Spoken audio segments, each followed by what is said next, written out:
بسم الله الرحمن الرحيم. الحمد لله وحده، والصلاة والسلام على من لا نبي بعد.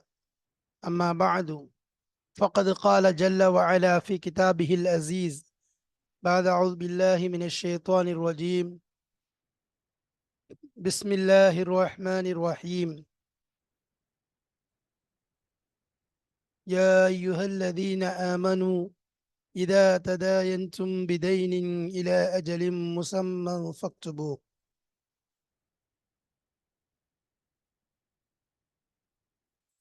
وليكتب بينكم كاتب بالعدل ولا يأب كاتب أن يكتب كما علمه الله، فليكتب وليملل الذي عليه الحق وليتق الله ربه ولا يبخس منه شيئا، فإن كان الذي عليه الحق سفيها أو ضعيفا أو لا يستطيع أن يمل هو فليملل وليه بالعدل، واستشهدوا شهيدين من رجالكم، فإن لم يكونا رجلين فرجل وامرأتان ممن ترضون من الشهداء إلى آخر الآية. صدق الله مولانا العظيم.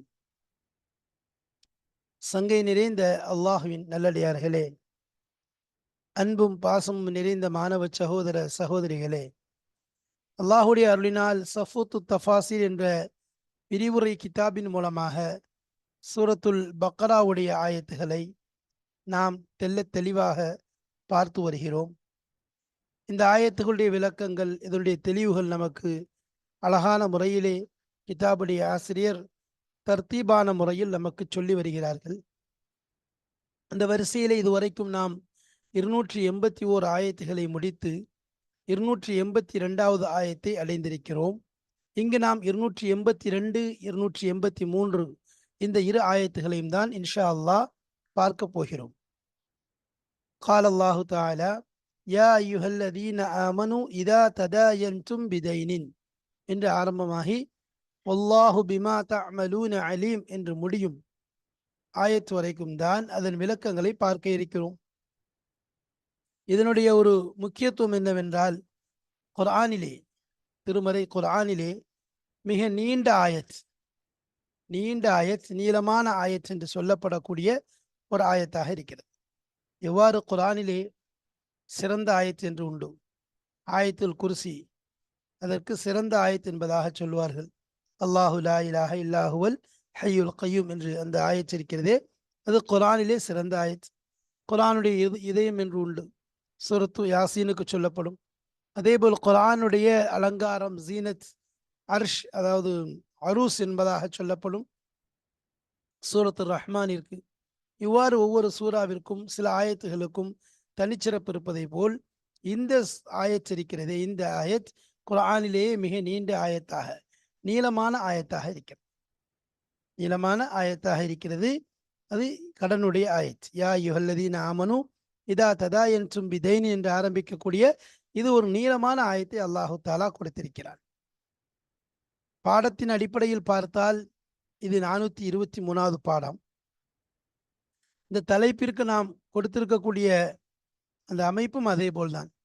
இதில் நம்ம எது சம்பந்தமாக பார்க்க போகிறோம்? கிதாபுடைய ஆசிரியர் வழக்கமாக கொண்டு வருவதை போல முனாசபத், தோதுப்பாடு, அதாவது இந்த ஆயத்துகளுக்கும் சென்ற ஆயத்துகளுக்கும் உள்ள தொடர்பு என்ன. சென்ற ஆயத் என்பது 275 284 வரைக்கும் உள்ள ஆயத்துகள். அந்த ஆயத்துகளுக்குள்ள 81 வரைக்கும் உள்ள ஆயத்துகள், அதனுடைய விஷயங்களும் இந்த ஆயத்தில் உள்ள விஷயங்களுக்கும் மத்தியில் உள்ள தொடர்பு என்ன என்பதைத்தான் இங்கு நாம் பார்க்க போகிறோம். அதனால தொடர்பு முனாசபத் என்ற தலைப்பை கொடுத்திருக்கிறோம். இதற்கு நாம் வழங்கிய தலைப்பு என்ன? இது மெயின் தலைப்பு, கிதாபுடைய ஆசிரியருடைய மெயின் ஹெட்டிங். இது உட் ஹெட்டிங் என்ன, சப் ஹெட்டிங் என்று சொல்லப்படக்கூடிய உட்தலைப்புகள் என்ன அப்படின்னா, நீண்ட வசனத்தில் பொருளாதார சீரமைப்பு. நீண்ட வசனத்தில் பொருளாதார சீரமைப்பு. இப்போ இந்த ஆயத்து இருக்கிறது முழுக்க பொருளாதாரம் சம்பந்தமான, பொருளாதாரத்தை அடிப்படையாக கொண்ட ஒரு சிறப்பான ஒரு ஆயத்தாக இருக்கிறது. இதில் அல்லாஹு தாலா மேலே சொன்ன விஷயத்திலே பொருளாதாரத்தை சீரழிக்கக்கூடிய ஒரு விஷயத்தை சொன்னான். பொருளாதாரத்தை சீரழித்து விடும் அதன் மூலம் தனிநபர் வாழ்க்கை சீரழிந்துவிடும். தனிநபர் வாழ்க்கை மட்டுமல்லாமல் அவரை சார்ந்தவருடைய வாழ்க்கையும் சீரழிந்துவிடும். எந்த அளவிற்கு என்றால் ஒரு சமூகமே சீர்குலைந்து விடக்கூடிய ஒரு செயல், ஒரு பெரிய ஒரு கொடூரமான ஒரு விஷயம்தான் வட்டி என்பதை சென்ற ஆயத்துகளில் சொல்லி, அதை கொண்டு பொருளாதார வீழ்ச்சி, சமூக வீழ்ச்சி அனைத்தும் அதிலே இருக்கிறது என்று சொல்லிவிட்டு, அதை தொடர்ந்து அல்லாஹு தாலா பொருளாதாரத்தில் வளர்ச்சி ஏற்பட வேண்டும் என்றால், சண்டை சச்சரவு இல்லாமல், குழப்பங்கள் இல்லாமல், ஃபித்னா ஃபசாதுகள் இல்லாமல், ஒவ்வொரு முஆமலாத் முஆஷராத் கொடுக்கல் வாங்கல் செய்ய வேண்டும் என்றால், அதற்கு நாம் சொல்லக்கூடிய முறைகளை கடைபிடியுங்கள் என்பதாக அல்லாஹு தாலா ஒரு நீண்ட ஒரு ஆயத்தை பட்டியலிட்டு காண்பிக்கிறார். நீண்ட ஒரு ஆயத்தை, பல விஷயங்களை அல்லாஹு தாலா அதிலே சொல்வதை பார்க்கிறோம். பல நுணுக்கங்கள், பல ஹிக்மத்துகள், பல விஷயங்கள், சாட்சிகள் அமைக்கக்கூடியது. ஆணாக இருந்தால் எத்தனை சாட்சி, பெண்ணாக இருந்தால் எத்தனை சாட்சி, ஏன் பெண்ணுக்கு 2, ஒரு ஆணுக்கு 2 பெண்களுடைய, ஒரு ஆண் 2 பெண்களாக மொத்தம் 4 பேருடைய சாட்சி. 1 2 ஆணாக இருக்கணும், அல்லது ஒரு ஆண் 2 பெண்ணாக இருக்கணும். இப்ப பெண் ஏன் 2 பெண்கள் என்பதை கூட அல்லாஹு தாலா அதையும் கூட தெளிவாக சொல்லியிருக்க. ஒருவர் மறந்தால் இன்னொருவர் ஞாபகம் மூட்டுவார்கள் என்ற விஷயம் வரைக்கும் தெளிவாக அல்லாஹு தாலா சொல்லியிருக்கிறார். அது வரைக்கும் விளக்கமாக சொல்லியிருக்கிறார். அது மட்டுமல்லாமல் சாட்சிகளை மிரட்டக்கூடாது. இவ்வாறு பல விஷயங்களை அந்த ஆயத்தை அர்த்தம் வைக்கும்போது நமக்கு விளங்கும் எந்த அளவிற்கு அல்லாஹு தஆலா அதை முக்கியத்துவம் கொடுத்து தெளிவான முறையில் சொல்லியிருக்கிறான். எழுதுற விஷயம், சரி ஊர்ல இருக்கோம், பிரயாணத்தில் இருக்கோம், அப்ப என்ன செய்யறது? இவ்வாறு ஒவ்வொரு விஷயங்களாக அல்லாஹ் ஆரம்பித்து, யா அய்யுஹல்லதீன ஆமனூ இதா ததாயன்தும் பிதைனின் என்று ஆரம்பித்து கடைசியில் முடிகிற வரைக்கும் உள்ள அந்த விஷயங்கள்ல உள்ள சட்டங்கள் ஒவ்வொன்றாக, கோர்வையாக, ஒன்றன் பின் ஒன்றாக தெளிவான முறையிலே அல்லாஹு தஆலா சொல்லி காண்பிக்கிறான். அல்லாஹு தஆலா சொல்லி காண்பிக்கிறான், அந்த ஆயத்திலே விளக்கி காண்பிக்கிறான். அதனாலதான் அந்த தலைப்பை நம்ம நீண்ட வசனத்தில் பொருளாதார சீரமைப்பு என்று குறித்திருக்கிறோம். பொருளாதாரத்தை சீரழிக்கக்கூடிய காரியம் முன்னுள்ளது, பொருளாதாரம் சீராகக்கூடிய காரியம் இப்பொழுது உள்ளது. பொருளாதாரம் சீராகக்கூடிய காரியம் இப்பொழுது வரக்கூடிய விஷயமாக இருக்கிறது. எனவே அதைத்தான் அல்லாஹு தாலா சொல்லி காண்பிக்கின்றான். சீரமைப்பு, சீரழிவு ரெண்டுக்கும் மத்தியில் உள்ள வித்தியாசத்தை காமிக்கிறார். அப்போ இந்த இடத்துல நீண்ட வசனத்தில் பொருளாதார சீரமைப்பு என்ன இந்த ஆயத்தின் மூலம் கிடைக்கின்றது என்பதை நாம் பார்க்க போகிறோம். இதிலே ஆரம்பமாக சென்ற ஆயத்துகளுக்கும் இந்த ஆயத்துகளுக்கும் மத்தியில் உள்ள தொடர்பு என்ன என்பதையும் இதிலே நாம் காணப்போகிறோம். அல்லாஹு தாலா நமக்கு தெளிவான விளக்கத்தை தர வேண்டும். இந்த வசனங்களின் மூலம் நமக்கு அல்லாஹு தாலா உள்ளத்திற்கு ஒளியை, வெளிச்சத்தை தர வேண்டும். அதை கொண்டு நேரான பாதையிலே நடக்கக்கூடிய நல் பாக்கியத்தை நமக்கு தர வேண்டும். இன்ஷா அல்லாஹ் வாருங்கள், கிதாபிற்குள் செல்வோம். கிதாபுடைய ஆசிரியர் சொல்லக்கூடிய விஷயங்களை கவனிப்போம், அதை பின்பற்றுவோம். அல்லாஹு தாலா இந்த ஆயத்துகளின் மூலமாக நமக்கு நேர்வழி காட்டுவானாக. வாருங்கள், கிதாபிற்குள் செல்வோம் இன்ஷா அல்லாஹ். பிஸ்மில்லாஹிர் ரஹ்மானிர் ரஹீம்.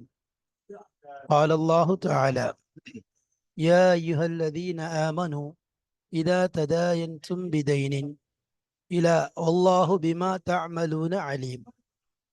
இங்கு 282வது ஆயத்தையும் 283வது ஆயத்தினுடைய விளக்கங்களைத்தான் இன்ஷா அல்லாஹ் இந்த பாடத்தில் நாம் காண இருக்கிறோம்.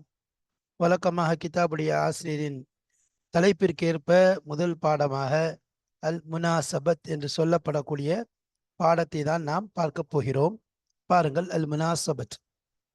இந்த ஆயத்துகளுக்கும் சென்ற ஆயத்துகளுக்கும் மத்தியில் உள்ள தொடர்பு என்ன என்பதை நாம் காணப்போகிறோம். பாருங்கள், லம்மா தகர தஆலா அர் ரிபா. அல்லாஹு தாலா ரிபாவுடைய, வட்டியினுடைய விஷயத்தை பற்றி தெளிவாக கூறினான்.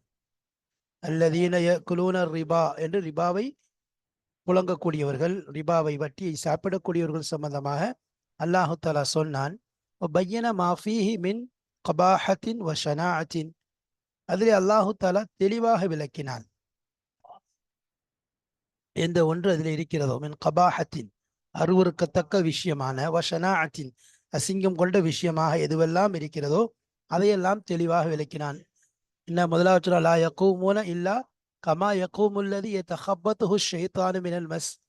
முதல் விஷயம் என்னன்னு சொன்னா, அதை சாப்பிடக்கூடியவன் நாளை மறுமையிலே பித்து பிடித்தவனை போன்று தள்ளாடிய நிலையிலே ஷைத்தானுடைய தூண்டுதலுக்கு ஆளானவனாக வருவான் என்ற விஷயத்த ஒரு சொன்னாங்க.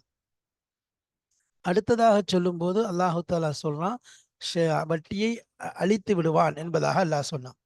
அதே மாதிரி வட்டி வாங்குறவங்கள வட்டியை விட்டுருங்க. இல்லைன்னு சொன்னா அல்லாஹ்வோட போர் செய்ய நீங்க தயாராயிட்டீங்க. யா அய்யுஹல்லதீன ஆமனு தக்குல்லாஹ வதரு மா பக்கிய மினர் ரிபா இன் குன்தும் முஃமினீன் என்று சொன்னான். அதுக்கு மேல சொல்லும்போது மேலுள்ள ஆயத்துல வமன் ஆத ஃபஉலாயிக அஸ்ஹாபுன் நாரி ஹும் ஃபிஹா காலிதூன். எவர்கள் அந்த வட்டியின் பக்கம் மீண்டு திரும்புகிறாரோ, இன்னும் அதன் பக்கம் செல்கிறாரோ, அவர் நரகவாசி என்பதாகவும் அல்லாஹ் சொல்லிட்டான். நரகத்தில் நிரந்தரமாக இருப்பார்கள். அது மட்டுமல்ல, வல்லாஹு லா யுஹிப்பு குல்ல கஃபாரின் அதீம். வட்டி வாங்கக்கூடியவன் கஃபார், அதாவது பெரிய ஒரு காஃபிர், நிராகரிக்கக்கூடியவனாகவும் பாவம் செய்யக்கூடியவனாகவும் இருக்கிறான். கஃபாரின் அசீம், நிராகரிப்பும் செய்யறான், பாவமும் செய்யறான், ரெண்டும் தொடராக செய்து கொண்டே இருக்கின்றான் என்ற விஷயத்தையும் ஒரு அருவருக்கத்தக்க விஷயத்தை சொன்னால. கஃபாரு அசீம் ரெண்டு விஷயமா. அதே மாதிரி நீங்க வட்டி வாங்குவதை விடவில்லை என்றால் போருக்கு தயாராகி கொள்ளுங்கள். யாரோட? அல்லாஹுடனும் ரசூலுடனும் போர் செய்ய தயாராகி கொள்ளுங்கள் என்பதாக அல்லாஹு தலா எச்சரிக்கை விடுத்தான். இதுவும் மிகப்பெரிய ஒரு ஆபத்தான விஷயமாக இருக்கிறது. அதே போல் இதெல்லாம் அல்லாஹ்வின் புறத்திலிருந்து வந்த விஷயம். அப்ப அதே மாதிரி நீங்க உண்மையிலே அந்த வட்டியை நீங்க விட்டுட்டீங்கன்னு சொன்னா உங்களுக்கு இந்த அநீதி நடக்காது. சரி, அதே மாதிரி மறுமையுடைய விஷயத்தையே அதை எச்சரிச்சான். வட்டியினுடைய கபாஹத் ஷனாத் ரெண்டையுமே தெளிவா அல்லாஹ் எடுத்து சொன்னா. லி அன்னஹு, ஏனென்றால் வட்டி ஆகிறது ஜியாதத்துன் முகத்தாத்துன், அதாவது வெட்டி எடுக்கப்பட்ட அதிகப்படியானதாக இருக்கிறது, துண்டாக்கப்பட்ட அதிகப்படியானதாக இருக்கிறது. எதிலிருந்து? மின் இறக்கில் மதீனி, கடன் வாங்கியவனுடைய வியர்வை, அதாவது நரம்பிலிருந்து, வலஹ்மிஹி, அவனுடைய கரித்துண்டிலிருந்து பறிக்கப்பட்டதாக இருக்கிறது. வட்டி என்ன? வட்டினா என்ன? அவனுடைய உழைப்பு, அவனுடைய அந்த தியாகம், அவனுடைய அந்த சம்பாத்தியத்தை பிடுங்கி எடுக்கிறோம். ஜியாதத்துன் முத்தகத்தாத்துன், பிடுங்கப்படக்கூடிய ஒரு துண்டு. வஹுவ கஸ்புன் ஹபீசுன், அது ஒரு கெட்ட ஒரு சம்பாத்தியம்.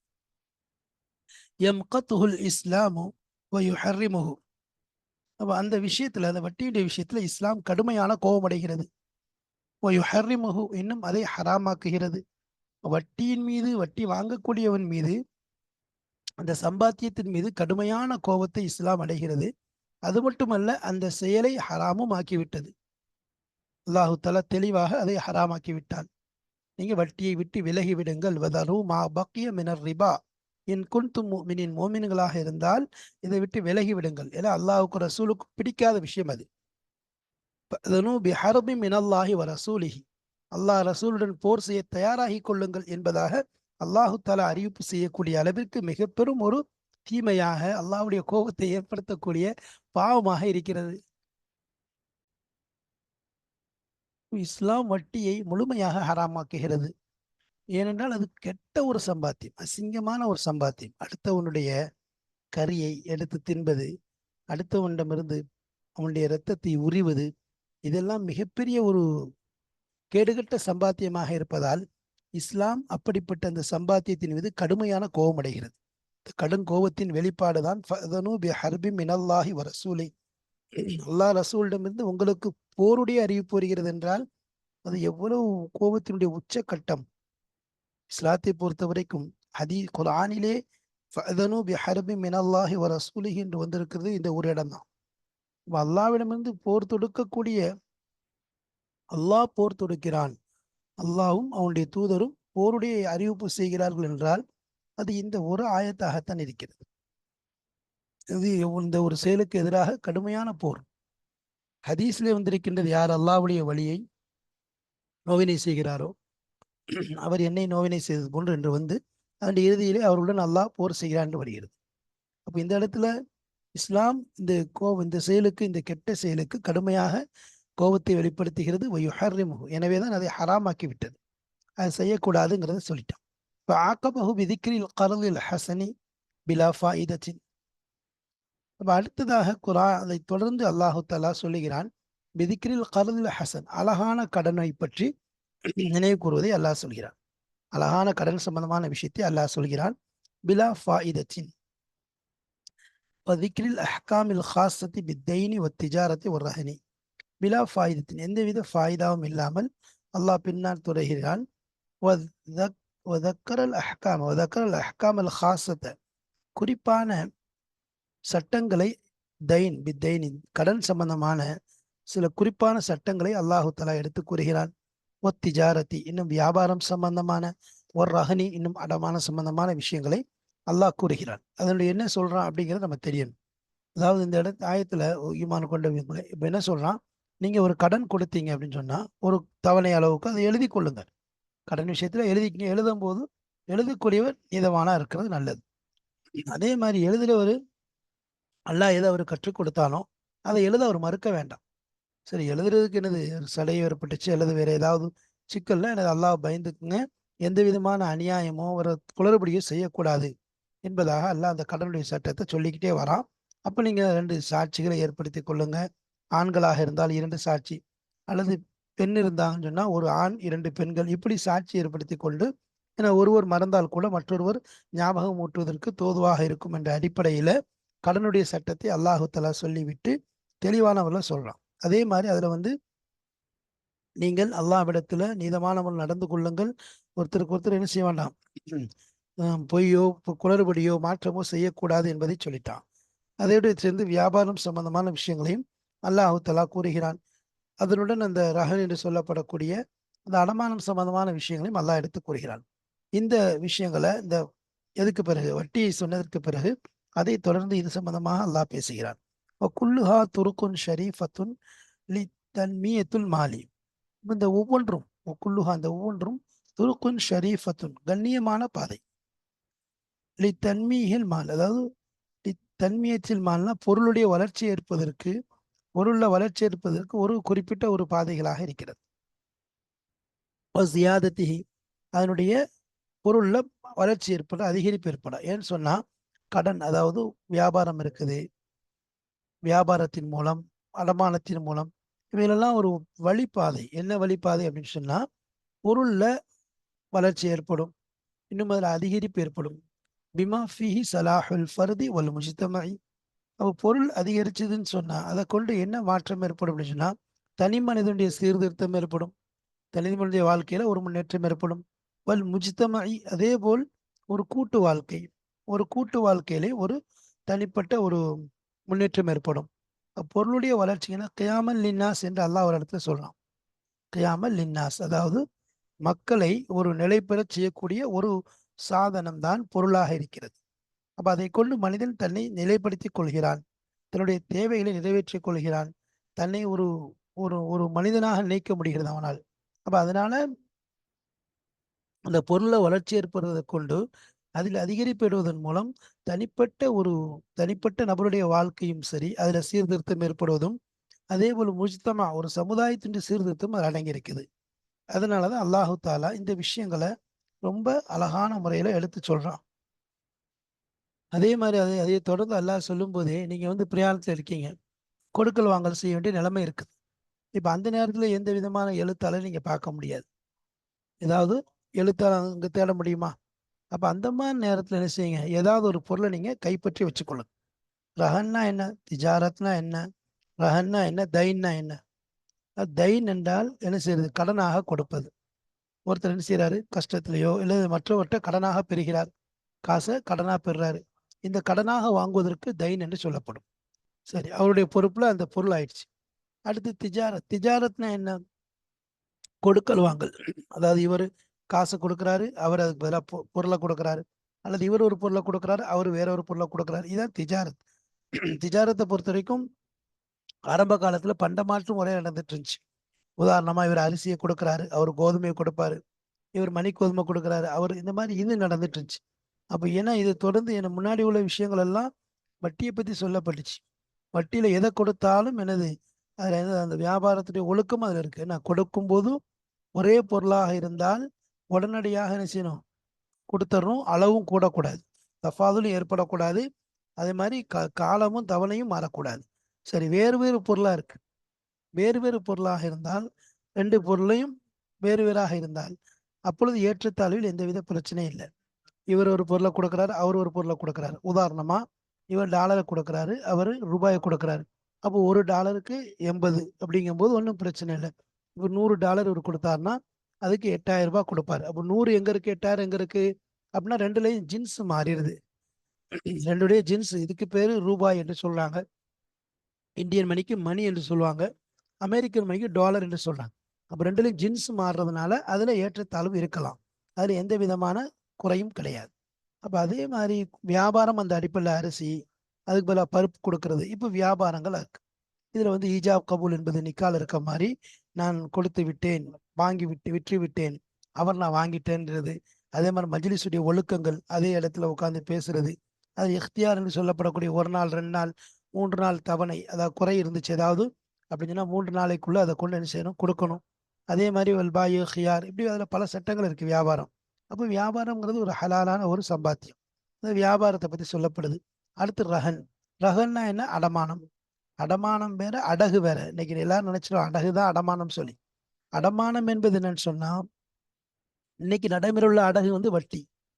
உதாரணமா இவர் என்ன செய்யறாரு, பணம் தேவைப்படுது, பணம் தேவைப்படுது, இவற்றுள்ள நகையை கொண்டு எங்க வைக்கிறாரு, பேங்க்ல வைக்கிறாரு. அல்லது என்ன செய்யறாரு, வேற யார்கிட்டயாவது அந்த அந்த அதாவது அந்த தொழில் பண்ணக்கூடிய யார்கிட்டயாவது கொண்டு வைக்கிறார். உதாரணமா ஒரு 10 பவுன் கொண்டு வைக்கிறார், இல்ல 3 பவுன் கொண்டு வைக்கிறார். 3 பவுன் வைக்கும்போது 3 பவுண்டு ரேட் இன்னைக்கு பொறுத்த வரைக்கும் ஒரு 1,50,000 லட்சம் வச்சுக்கோங்க. 3 பவுனுங்கும் போது ஒரு 1,50,000, இப்போ 2,00,000 கணக்கு போடுங்க. 2,00,000 தொகையும் உள்ள நகையை கொண்டு அவர் கொடுத்தால் அவன் 1,00,000 தான் கொடுப்பான்.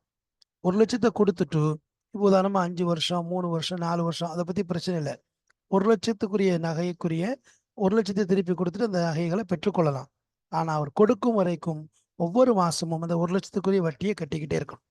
வட்டியை கட்டலைன்னு சொன்னா இந்த நகை மூழ்கி போயிடும். இந்த 1,00,000 விட அப்படியே ஏறி போயிடும்.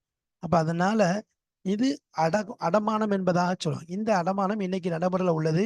அது பேங்க்ல நடக்குது, மற்ற இடங்கள்ல நடக்குது, சொசைட்டில. இது எல்லாம் தவறு. இது வட்டி தான், இதுல எந்த சந்தேகம் கிடையாது.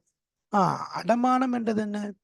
அது பேர் அடகு. இது அடமானம். ரஹன் என்பது என்ன அப்படின்னா, ஒரு மனிதனுக்கு பணம் தேவைப்படுது. இது பொதுவாக பிரயாணத்திலும் சொல்லி இங்க சொல்லப்படுது. இன்று பொதுவாக நடைமுறையில ஒரு மனிதனுக்கு பணம் தேவைப்படுது. அவன் என்ன செய்யறான், தன்னுடைய யார்கிட்டயோ போய் கடன் வாங்க போறான். கடன் வாங்கும்போது அந்த பணத்துக்கு பகரமாக இவன் ஏதாவது ஒரு பொருளை அவனிடம் ஒப்படைப்பது. அது நகையா இருக்கலாம், அல்லது வாகனமா இருக்கலாம், அல்லது மாடா இருக்கலாம், அல்லது ஒட்டகமா இருக்கலாம். எதையாவது கொடுத்து கொண்டு, உதாரணமா கொடுக்கக்கூடிய பொருளையும், அவன் கொடுக்கக்கூடிய தரமுள்ள பொருள் 2,00,000 அப்படின்னு சொன்னா அவன் 1,00,000 1,50,000 கடன் வாங்கி கொள்ளலாம். அப்ப அந்த பொருள் அவன்கிட்ட பாதுகாப்பா இருக்கும். அதை பாதுகாக்க வேண்டிய பொறுப்பு அந்த கடன் கொடுத்தவனுக்கு. அதில் உள்ள பிரயோஜனங்களை அவன் அனுபவிக்க முடியுமா? கடன் கொடுத்தவன் முடியாது. உதாரணமா ஒரு மாட்டை கொண்டு கொடுக்குறான். மாட்டை கொடுத்துட்டு ஒரு 10,000 வாங்கிட்டு வர்றான். இப்போ இந்த மாடு அவன்கிட்ட தான் இருக்கும். இந்த மாட்டுக்கு புல்ல போட வேண்டிய பொறுப்பு, இந்த மாட்டுக்கு உணவு வைக்க வேண்டியது, இந்த மாடுக்கு தண்ணி கொடுக்க வேண்டிய பொறுப்பு உள்ள யாருடைய பொறுப்பு? எவன் கடன் வாங்கி கொண்டு சென்றாலும் அவனுக்கு. ஏன்னா அது அவனுடைய பொருள். அதுல இருந்து வரக்கூடிய பயன், உதாரணமா பால் வருது அப்படின்னா அந்த பாலும் யாருக்கு தான் சொந்தம்? மாட்டுக்காரனுக்கு தான் சொந்தம். அதில் அவன் அனுபவிக்க முடியாது. யாரு? கடன் கொடுத்தவன் அனுபவிச்சான்னு சொன்னா அது வட்டியாயிடும். அதே நேரத்துல இவன் என்ன செய்யறான், கடன் கொடுத்தவன்ட நீனே புல்ல போட்டுக்க, நீனே என்ன செய்ய, அதை கவனிச்சுக்க, அதில் வரக்கூடிய பாலை நீ எடுத்துக்கலாம், அதுக்கு இதுக்கு இந்த வேலைக்கு அது சமமாயிடும்.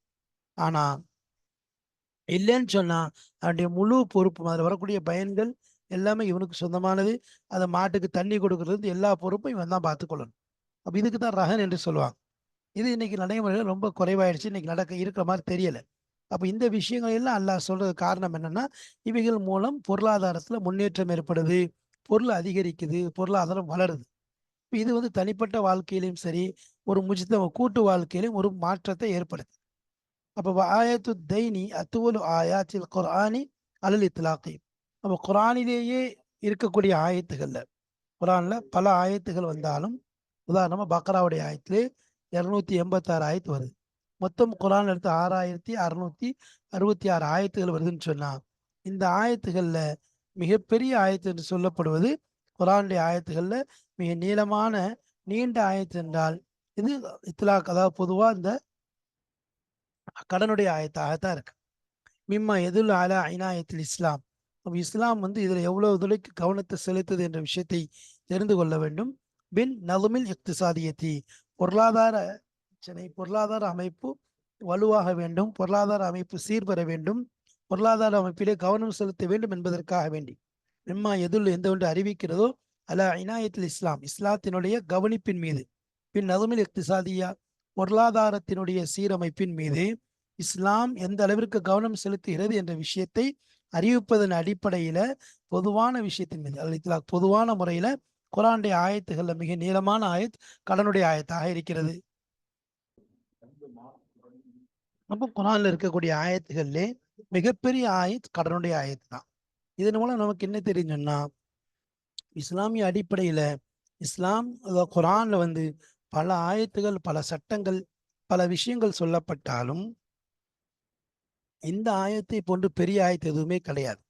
இது கடனுடைய ஆயத்தை அல்லாஹ் இவ்வளவு நீளமாக இவ்வளவு பெரிதாக அல்லாஹ் சொல்கிறான் என்றால் இதன் மூலம் நமக்கு தெரிய வருகிறது, பொருளாதார விஷயத்துல, பொருளாதார கொடுக்கல் வாங்கல் விஷயத்துல, முஆமலாத்துடைய விஷயத்துல இஸ்லாமும் குரானும் எந்த அளவிற்கு கவனம் செலுத்துகிறது, அல்லாஹு தாலா எந்த அளவுக்கு அதை முக்கியத்துவம் படுத்தி சொல்லுகிறான் என்பது நமக்கு தெரியக்கூடியதாக இருக்கிறது. எனவே இந்த அடிப்படையில இந்த ஆயத்துகள் மீது நமக்கு தெளிவான விஷயங்கள் விளங்குகிறது.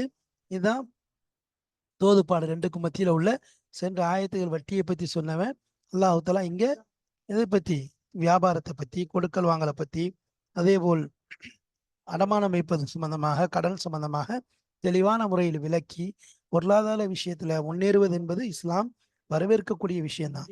ஆனா அதுல சரியாக இருக்கணும், கவனமாக இருக்கணும். அடுத்தவங்களுடைய காசையோ அவங்களுடைய பணத்தையோ அவங்களுடைய ரத்தத்தையோ உறிஞ்சக்கூடாது, அவர்களுக்கு அநியாயம் செய்யக்கூடாது என்ற விஷயங்களை எல்லாம் தெளிவான முறையில் குரான் நமக்கு விளக்கிச் சொல்கிறது.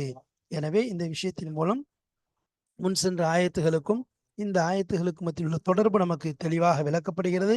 அல்லாஹு தாலா குரானுடைய ஒவ்வொரு விஷயங்களையும் அதனுடைய நுணுக்கங்களையும் அதனுடைய ஹெக்மத்துகளையும் புரியக்கூடிய அதை நீ தாயும் காயமாக அமல் செய்யக்கூடிய தௌஃபிக்கை தந்த அருள் புரிவானாக.